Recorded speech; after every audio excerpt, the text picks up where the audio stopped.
Yeah. Okay, I'm delighted to have here with me Charles Cavanagh from Greencastle. He's another ex-salmon fisherman. That's right, Claire, yeah. I would like him to tell us how he first began salmon fishing and who you went out with. Would you know, it was probably a few years ago, was it, Charlie? It's a good few years. I'm 53 now, William. So, would have started fishing salmon myself when I was 13. Got my first night out at the salmon. In an old lifeboat that belonged to Harry Thompson.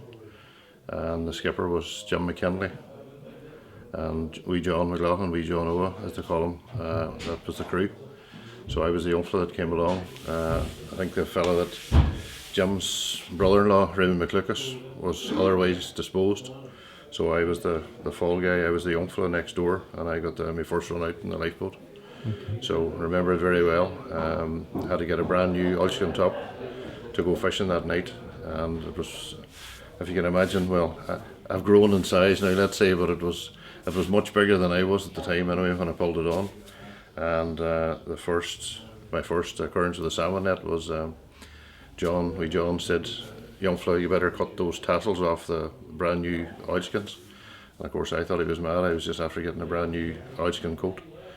But at that time we were shooting the net by hand, and it was a one-day evening, so the first handful of netting that I caught to throw out over the side, the one blew it back and the twine caught on my new tassels and nearly took me out over the side.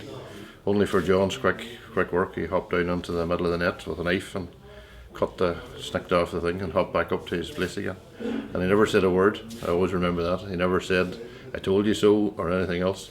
So from that, I fished with him for 3 years after that, and if he said do something, I did it. So that was my first. So would you say that you really learned by the knowledge of the people that was on the boat, that they happily shared their Absolutely. and passed on their skills to you? Skills were there. I mean, my first occurrence with salmon fishermen would have been, I was brought up in Greencastle Village, down where the old shop was. My mother and father had a shop there from the early 60s, and so the salmon was, in the summertime was an occurrence. And when I was a child, I would have been packing things like batteries. The old batteries, the two batteries that were stuck together, the ever-ready batteries, were two of those wrapped up in newspaper, and they were always made ready for the salmon fishermen coming in that night. So the guys would come in and they would get their loaf of bread, and it was nighttime fishing that time, and they get their loaf of bread and their cheese or their ham and their stores effectively for the night. And these batteries, and the batteries were used at that time for what they called the Dan lights. So you had just like a bicycle light on a stick and a float with corks, and every night they changed, they put a fresh set of batteries in the two ends of the net, so that when they shot the net then they could see it with this bicycle light on the end of it. So I can remember that's the type of stuff it was. So it was always coming across the fishermen. So when I went to fish for the first time, I had known all the men would have been around the pier when I was a young fella. Would you say there was quite a lot of fishermen around there?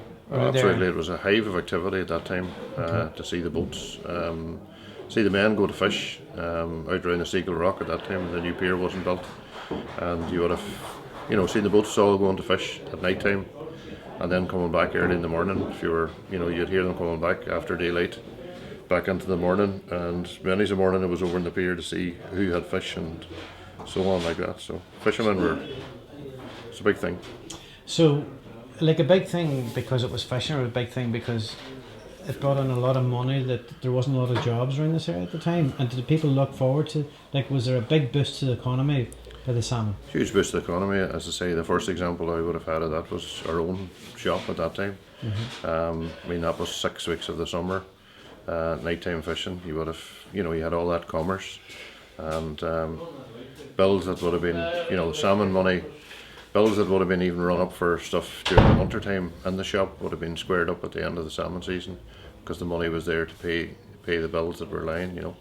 So it was always that. And even in my own, as I said, I started when I was 13. When I was 17, I was fishing a boat for John McLennan.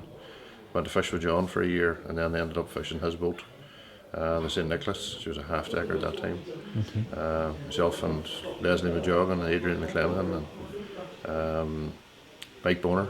That was the crew, and we would have fished that for a number of years, and then so on. I progressed into boats of my own. So most of the boats were all like fairly traditional Open boats, yeah. open boats. McDonald boats, from 26 feet up to probably 32 feet would be the biggest of the half deckers. Yeah. Open boats, tiller, blister engines. This is a standard open boat. Okay. And where did you fish most? In the river there, fishing shots in the river, or down the back strand, or as we call it, down behind the head, from Inishowen, between Inishowen Head and Kinnigo, Cavanagh Bay, down that direction, up and down with the tide, and different shots at different times. So what do you mean by up and down the tide? Did you go by Just you're drifting. I mean, the ebb and flood? whole concept was, and part of what we would have learned from the older men would have been the tides. So where the tide was and at what time it would be.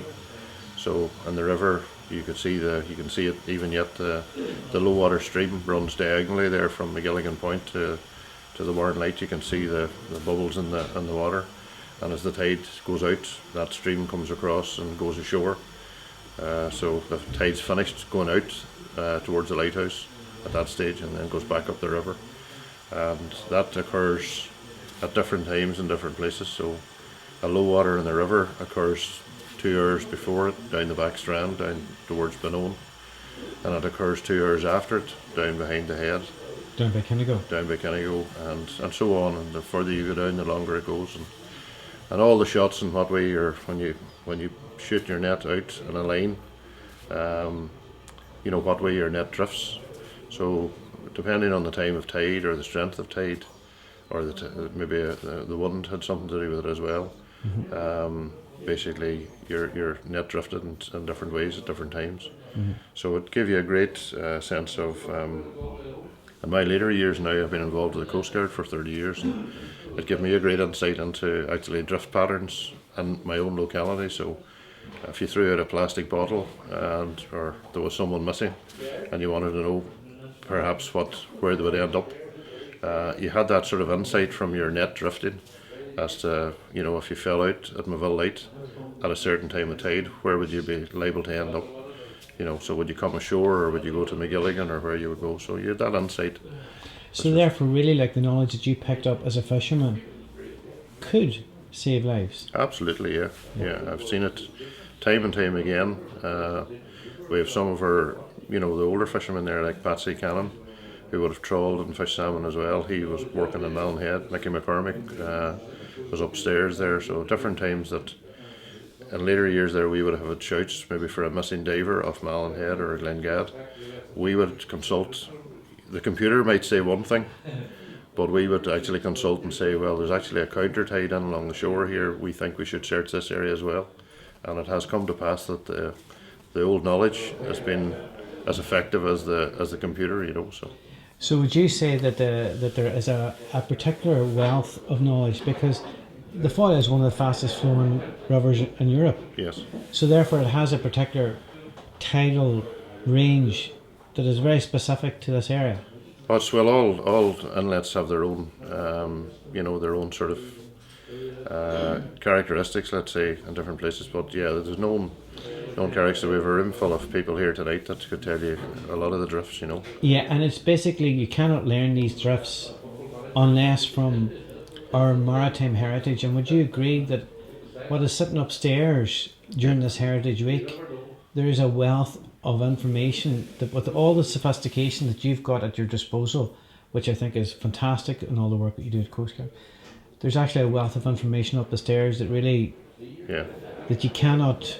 You couldn't teach it. You couldn't. There's little things like, as I say, tides, weather, even signs of nature.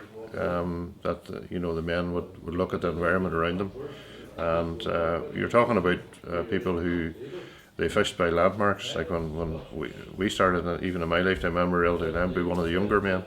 But no navigation equipment, no VHF, no navigation equipment, no sonars, no radars. You were fishing on marks, so you were looking at your fixed marks, which would have been things like your church spires, the masts on the top of mountains, prominent buildings, and you were using those as, along with your lighthouses, as land reference, and so you were looking at landmarks, and you were lighting yourself up to be in a particular place at a particular time, and that was your reference point. And the same when it fell dark, you navigated by the stars and the lights. And at that time, street lights now have been very commonplace. Your fluorescent lights or your outside light now, the orange light. But even at that time, and I'm talking about the 70s, I can remember probably from Moville to Sroof, you could count probably on your two hands how many outside lights there would have been, or street lights at that time, to give reference. There would have been one maybe down at the foot of McCorkle's, as we call it, McCorkle's Road in Carratrasna, and one up about Carrahue somewhere, and a couple around Greencastle. But they were very specific, and they themselves were used as landmarks at that time. So it's a changed environment, and now you have all the electronic equipment, you have navigation equipment. But what I see, and again, even going back to the Coast Guard times, I see nighttime operations with the Coast Guard, and for one reason or another, if you lose your electronics, I know the younger guys, we do train without the electronics, but the younger guys they're much less confident because they don't have their digital map. Whereas if you look at your lights in Portrush or Portstewart or McGilligan, you still can navigate. Well, you have a huge maritime heritage in Inishowen, and you had the salmon fishing was the kindergarten, let's say, of the mariner. So all young fellas cut their teeth at sea on a salmon boat from 11, 12, 13 years of age. They got the corners knocked off them. They got the basic skills, and when they were young teenagers, then they were good mariners, and a lot of them went to sea, either in merchant or fishing vessels. Then probably more so on the merchant. They went away. Navy. The merchant navy. They went away and they worked on coasters. They worked at sea. They were probably all over the world. That was the same heritage that was here for 100 years before it. You'll see from the Maritime Museum down there were men from, say, Sroof, or we call the lower end there, that had been around the world maybe 3 or 4 times before they had been to Derry. So they would have joined a ship in Moville Bay, and they would have been to Philadelphia and Boston and New York 3 or 4 times across on sailing ships. They'd never been to Derry. That was such as the times were. Okay. And it's the same. Well, I do hope that if ever that when we show this rich part, that you can maybe be part of a series or a documentary, and hopefully you'll share them their stories again. We'll be glad to. All right, thanks again, Jerry. Okay.